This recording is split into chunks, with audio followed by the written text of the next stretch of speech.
Hello everyone, welcome back to the Gospel of John in 5 minutes. Today is day 33, and we are beginning chapter 18. So grab your Bible and read along with us, chapter 18, verses 1 through 24. When Jesus had spoken these words, he went forth with his disciples across the Kidron Valley, where there was a garden, which he and his disciples entered. Now Judas, who betrayed him, also knew the place, for Jesus often met there with his disciples. So Judas, procuring a band of soldiers and some officers from the chief priests and Pharisees, went there with lanterns and torches and weapons. Then Jesus, knowing all that was to befall him, came forward and said to them, "Whom do you seek?" They answered, "Jesus of Nazareth." Jesus said to them, "I am he." Judas, who betrayed him, was standing with them. When he said to them, "I am he," they drew back and fell to the ground. Again he asked them, "Whom do you seek?" And they said, "Jesus of Nazareth." Jesus answered, "I told you that I am he, so if you seek me, let these men go." This was to fulfill the word which he had spoken. Of those whom you gave me, I lost not one." Then Simon Peter, having a sword, drew it and struck the high priest's slave and cut off his right ear. The slave's name was Malchus. Jesus said to Peter, "Put your sword into its sheath. Shall I not drink the chalice which the Father has given me?" So the band of soldiers and their captain and the officers of the Jews seized Jesus and bound him. For they led him to Annas, for he was the father-in-law of Caiaphas, who was the high priest that year. It was Caiaphas who had given counsel to the Jews that it was expedient that one man should die for the people. Simon Peter followed Jesus, and so did another disciple. And this disciple was known to the high priest. He entered the court of the high priest along with Jesus, while Peter stood outside at the door. So the other disciple, who was known to the high priest, went out and spoke to the maid who kept the door, and brought Peter in. The maid who kept the door said to Peter, "Are not you also one of this man's disciples?" He said, "I am not."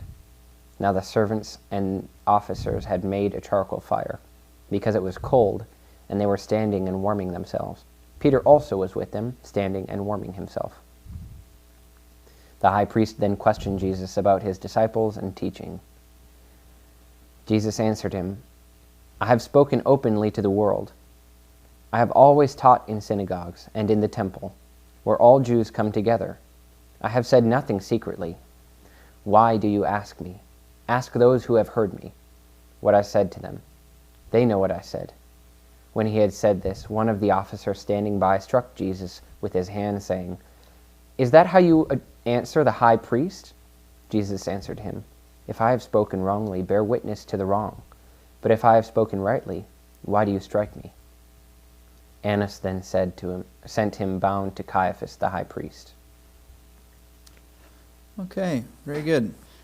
This line in verse 11 of chapter 18, Jesus said to Peter after he struck the high priest's servant Malchus, "Put your sword into its sheath. Shall I not drink the chalice which the Father has given me?"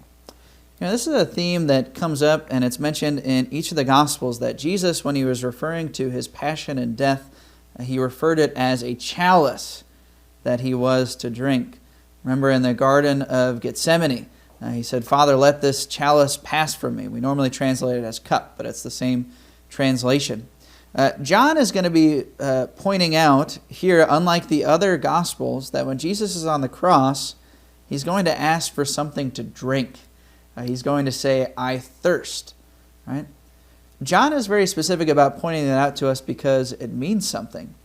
It means that Jesus is completing what he started.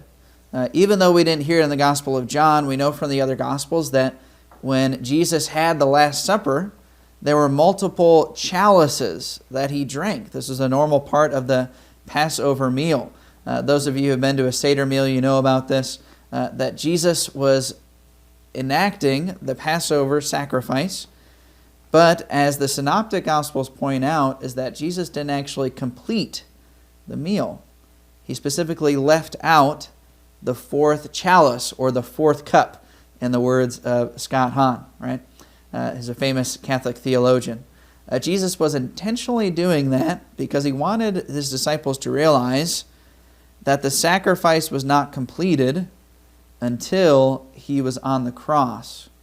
It was only on the cross that he would drink from that cup of suffering, but also drink from the fruit of the vine, which is what the soldier hands him on a hyssop branch. So pay attention to that as we continue to read through this crucifixion of Jesus. Tomorrow we will continue on with day 34, and we'll finish up chapter 18.